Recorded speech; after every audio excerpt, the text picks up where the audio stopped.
आमची मागणी अशी आहे, जालना जिल्हा अधीक्षक श्री संजय प्रभाकर सरक यांनी केलेल्या विविध भ्रष्टाचारासंदर्भातचा विषय आहे।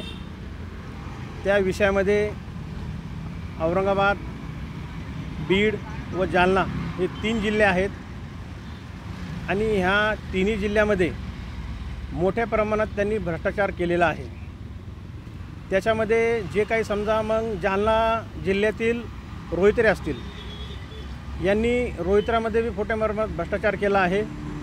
जे काही जळलेले रोहित्र आहेत ते फिल्टर पॅनमध्ये न नेता यांनी परस्पर एजन्सीच्या माध्यमातून याची विक्री केलेली आहे।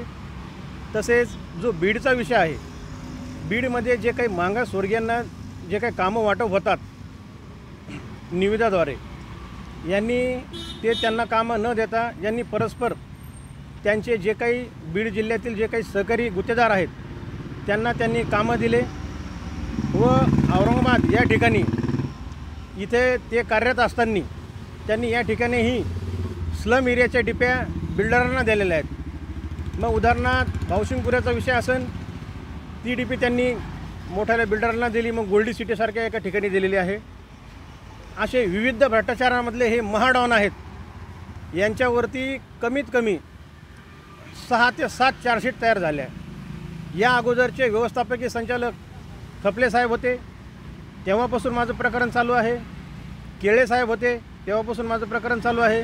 आता सध्यानं नव्यानं रुजू झालेले आपले गुप्ता साहेब यांनी देखील या प्रकरणाची दखल घेतली। पण माझं म्हणणं आहे, जर यांच्यावर 6चा प्रमाणच्या जर चार्जशीट दाखल होत असतील तर मग यांना तुम्ही का पाठीशी घालत आहात? आज आमचा उपोषणाचा 5वा ते 6वा दिवस आहे। आमची रास एकच मागणी आहे की यांना तात्काळ यांचं निलंबन करावा किंवा यांना मराठवाड्याच्या बाहेर टाकावा। असे मनोरुग्ण अधिकारी व अशा अधिकारी ह्या ह्या मराठवाड्यामध्ये नसून यांना एक तर बडतर्फ करा, नसता यांची बदली करा। एवढंच थांबून तर जमले नाही साहेब। तुम्हाला सांगतो, अजून अशा फार मोठे काही असं विषय आहे, जे काही कंत्राटदारी कामगार आहेत, जे काही यांचं टेंडर निघत असतं, ज्यांना 15,000 रुपये महिन्याला भेटत असतात, ह्या 15,000 रुपयेमधले 5,000 रुपये हे असे घेतात कंपनीच्या माध्यमातून। माझं म्हणणं एवढंच आहे की यांच्यावर तात्काळ निलंबनाची कारवाई करावा, नसता येणाऱ्या सोमवारी आम्हाला या ठिकाणी विविध आंदोलन करण्यात येईल, एवढं मी बोलतो। आपलं नाव सांगा। माझं नाव अनिल साळवे, राष्ट्रीय बहुजन सेना संस्थापक अध्यक्ष। धन्यवाद।